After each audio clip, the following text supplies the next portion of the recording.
Hey everybody, welcome back to Tim Travels. Excuse me. Welcome back to Tim Travels. I'm your host, Terry. The sun is like kind of in that no man's land. It's like if I put the visors down, I can see better, but then like half of my face is in the dark. So anyway, today is the 19th of February, 19th day of Black History Month, 10 days left.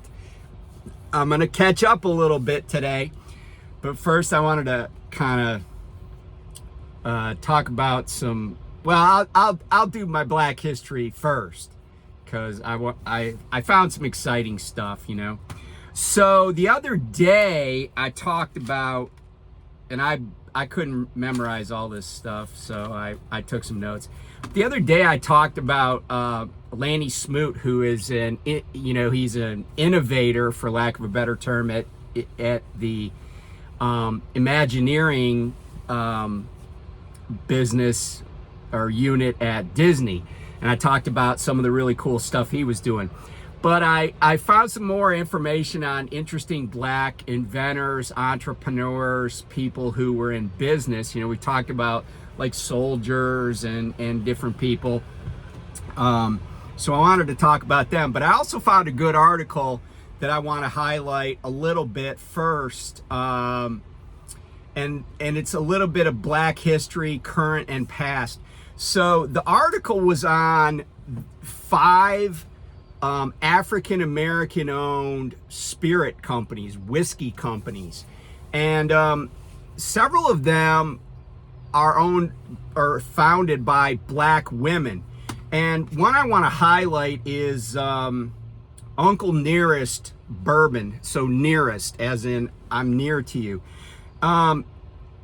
It was started by a woman named Fawn Weaver, and it's won like some great awards, and I'm really interested in getting a bottle of it and trying it because I like bourbon. But Uncle Nearest is named after a guy named Nathan Nearest Green. And I don't know where the name Nearest comes from, but in any event, Mr. Green was a former slave, and he taught the art of whiskey making to a young guy named Jack Daniel. And by the way, Jack Daniel is Jack Daniels, right? Because it's an apostrophe S, it's possessive. But he taught the young Jack Daniel how to make whiskey. Now, keep in mind, like, and just this is a little inside baseball on whiskey. Jack Daniels, like the original Jack Daniels, is not necessarily, they don't call it bourbon, they call it Tennessee whiskey, and it's sour mash. And if you don't know much about bourbon making, mash is basically the grain makeup. And for something to be bourbon, it has to have at least 51% corn. Then it can have other things in it, like rye, for example, or wheat. But the reason Jack Daniels is called sour mash is because they use the same mash more than once. So after the first go round with the distilling process, if they use the same mash again, that mash is considered sour, okay? So that's why Jack Daniels is called sour mash, because the mash is used more than once, and probably gives its, you know, a unique flavor, and certainly it stood the test of time. But you can thank Uncle Nearest for that, and if you really want to thank him, go buy a bottle of Uncle Nearest. Support your local Black women entrepreneurs making good bourbon. And so that's Fawn Weaver's company. Another guy I wanted to talk about, and I'm sorry I don't have pictures for all these folks. Frank McWhirter. He was born in 1777, lived till 1854. He bought his own freedom doing saltpeter mining and selling saltpeter. And if you're not aware, saltpeter is a must-have ingredient for gunpowder. And he ended up buying the freedom of 16 of his family members. he ended up owning hundreds of acres of land in Kentucky, and he was the founder of the town of New Philadelphia, which I believe is in Kentucky. So that's Frank McWhirter, the Saltpeter King. So who else do I have to talk about? Oh yeah, Clara Brown. She was a former slave. She was born in 1803, died in 1844. And she moved out to Colorado after she got her freedom, and she started a laundry business, washing clothes for all the miners and prospectors and people like that. Well, she got so wealthy and you know, doing this laundry business, kind of like George Jefferson, but in real life, she started buying land and mines, and was a very wealthy woman. And I was wondering, is the Brown Palace named after her? I don't know. Brown Palace, by the way, is a very, very, very nice hotel in downtown Denver. It's been there for a long time. So I'm going to investigate that on Clara Brown. Elijah McCoy, he was born in 1844, died in 1929. He invented the automatic engine lubricator, and like Mr. Smoot, holds several dozen patents, actually 60 in his life. But here's the interesting thing about Elijah McCoy. If you've ever heard anybody say, oh, that's the real McCoy, that's where the name comes from Elijah McCoy, an African-American man. And by the way, Mr. McCoy was Canadian-American. I think he was born in Canada. Maggie Walker, that name may ring a bell if you're from the Richmond area, Richmond, Virginia. She was the first American woman, not the first African American woman, but the first American woman to own a bank. And she lived in the Jackson Ward section of Richmond. You can actually visit her house. I've been to her house. It's a National Historic Site, became one during the presidency of President Carter. And at the time, that section of Richmond was called the Harlem of the South. Not to be confused with the Black Wall Street, which was out in Tulsa, Oklahoma, in the Greenwood section. And I talked about like the Tulsa race riots in 1921. But Maggie Walker's bank still exists to this day. It's still African American owned, and it's an incredible legacy. And the other person I wanted to talk about, and I saw an article about her because apparently somebody used this woman's name, and I'm talking about Madam C.J. Walker. And I guess her daughter maybe was like, she took exception to whoever was using the name, maybe for political purposes, using it. And I didn't read the article, I just saw it. But she started selling hair care products to black people, but then she developed her own line, and she became really the first self-made black woman millionaire. And so, you know, again, meeting a need and being frugal and, you know, being entrepreneurial. So some other there's just a cop going through. I always wonder why, well, I know why cops come to truck stops, but you don't see it everywhere. By the way, I'm in South Carolina, in Somerton, at the Loves, the Love Shack. So, okay, so why am I in South Carolina? Well, yesterday we were in Florida. We had a load that we picked up in Coldwater, Michigan. It was going down to Plant City, Florida. And unfortunately, my wife had to have emergency surgery yesterday afternoon. So, you know, after consulting with friends and family who were helping her out, I was like, okay, well, as soon as I get rid of this load, I will head home. So they gave me a pre-plan. I had a pre-plan to pick up at, Tropicana, going out to Missouri. I declined that, but I told Night Dispatch, I'm like, hey, I don't want the pre-plan, because they're like, are you okay with it? I'm like, no. I wasn't angry that they asked. They always ask. I was like, no, my wife had emergency surgery, so I'm going back to Maryland. But if you got a load that I can pick up right away and I can just run, then I'll do it. So I didn't hear anything back. This morning, I get a pre-plan put on me from, you guessed it, Tropicana. But it picks up tonight. So right now it's 6 o'clock, but it wasn't picking up till like 8. And then it was going to Salisbury, North Carolina, but it didn't deliver till Wednesday morning. And it was a live unload at Food Line. And if you've ever gone to any Food Line, you know that's a day's work right there, just being at Food Line. And I was like, no. And I told, it wasn't my fleet manager, but it was the guy that works days. And I was like, no, man, I told night dispatch my wife had emergency surgery and I want to go home. And I'm going home. I don't care if I'm loaded or not. And so he was like, oh, sorry, nobody put any notes. Of course, right? There's never any communication.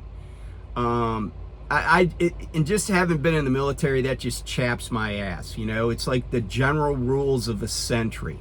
I will pass down the orders given to me by the officer of the day, you know, to the sentry who relieves me. And you know, and believe it or not, the general orders of a sentry are really kind of words to live by, just generally. But so I wasn't angry, but I hate that I have to repeat myself over and over. It's like when cops are investigating something. Yeah, I know you gave a recorded statement to Detective Jones, but I'd like to hear from you personally. And then when you switch something up just randomly because no one can repeat back verbatim what they said 2 hours ago, they're like, oh, your story's kind of inconsistent. We're concerned about that. You got some explaining to do. So he was like, the day guy, he was like, oh man, so, okay, well, I didn't know that. Then he asked me, where's your home? And I'm like, I told him. Which, again, it's like, why don't they have this information in front of them? Like, what do they have in front of them about me? You know? It just kind of, I don't know, it weirds me out in a way. But, so yeah, we're going home. My trainee's with me. And, you know, at first I was like, oh, I don't want to hold him up because my wife needs to be in bed for 3 days. So a friend was there today. My daughter's going to be there tomorrow. We'll get in there tomorrow evening or tomorrow afternoon. And I was like, you know, I don't want to hold my trainee up because he's pretty much ready to take his test, his CDL exam. And then I was like, well, you know what? This is just part of trucking. And I know it's not his wife, but, you know, I could have had a turbo go up and be sitting at a dealership for 5 days and he would have just been stuck on the truck. At least he's going to be in a comfortable bed at my house, and there's a lot of nice restaurants and coffee shops and stuff within walking distance of my house. He can, you know, and so I was like, I'm not, you know, I feel like my wife's pretty dang tough, and so I feel like she's going to be, you know, feeling like she doesn't need me by Friday or so. So we'll just whenever she says she's feeling better, you know, and feels like she doesn't need me at the house, then we'll get back on the road and head out to Missouri so he can take his test. So anyway, more trucking, or some trucking stuff. So I read this article about the worst trucking bottlenecks. Maybe not the worst traffic. We're not talking about the Santa Monica Freeway worst traffic. We're talking about worst trucking bottlenecks. And the state of Texas, because they do everything big there, they lead with 13 trucking bottlenecks. This is information released by the ATA, American Trucking Association. Georgia follows with 9. I don't know where the 9 were because for the most part, I don't see any like super trucking bottlenecks unless it's the Atlanta area. But I guess maybe they're like, oh, 75, 85, southbound, 20 eastbound. You know what I'm saying? Then California with 8. That shouldn't be a surprise. California's huge. Tennessee with 7. I mean, I could think of 7 on one highway in Nashville. Might also include Memphis. I mean, there's a lot of traffic running through Knoxville, but or Chattanooga too. But I never feel like it's that bad there. It's just volume a little bit. And they finished all the construction in Chattanooga. I went through there the other day. It seemed pretty easy. Illinois was 6, probably mostly around the Chicago area. And then Washington State was 6. So I'm guessing, Seattle down to Tacoma, Kent, maybe up towards Bremerton. So, in other news, the Teamsters, a local Teamsters union in California, was awarded $300,000 in a grievance for Republic services. And they may sound familiar if you know about trash hauling. They actually are the ones that have the contract to haul trash at Prime, at least in Springfield. I don't know who does it in the other locations, but I always see the Republic trucks on the yard in Springfield. But apparently they were using contractors to haul trash to landfills when they were and like telling the Teamsters members that were under contract that there wasn't enough work. So the Teamsters won a $300,000 grievance against them. That's going to go to back pay and wages lost to their members. And last but not least, the FBI announced that indictments were returned recently against 19 individuals in a drug smuggling ring. And this involved, it was a 3-nation drug smuggling ring: Mexico, United States, Canada. It involved cartels in Mexico, dealers and distributors and brokers in Los Angeles, and at least one member of the Italian mafia who resides in Montreal, who was like the kingpin or the director of it all. But the other parties that involved were, wait for it, Canadian truck drivers who were transporting the drugs from the Los Angeles area through into Canada. Canadian truck drivers. Shut the Canadian border down to Canadian trucks. They're stealing our work and they're transporting drugs. I saw a Canadian flagged, for lack of a better term, Canadian licensed truck the other day, and I was like, and it was one of those trucks that says, we want Arizona AZ drivers, blah blah blah. I'm like, okay, well maybe they're running produce from like Yuma up to Canada, right? But like this guy was in like, I don't know, Florida or something, or no, South Carolina. I'm like, what's he? It just doesn't make sense. You go to a truck stop in Ohio, there's like half the trucks, more than half on any given night, are from Canada. Canada has a smaller population than California. You cannot tell me that there's that much shit going in and out of Canada. You can't. I'm sorry. The numbers don't make sense. The numbers don't make sense unless you're running a drug smuggling operation.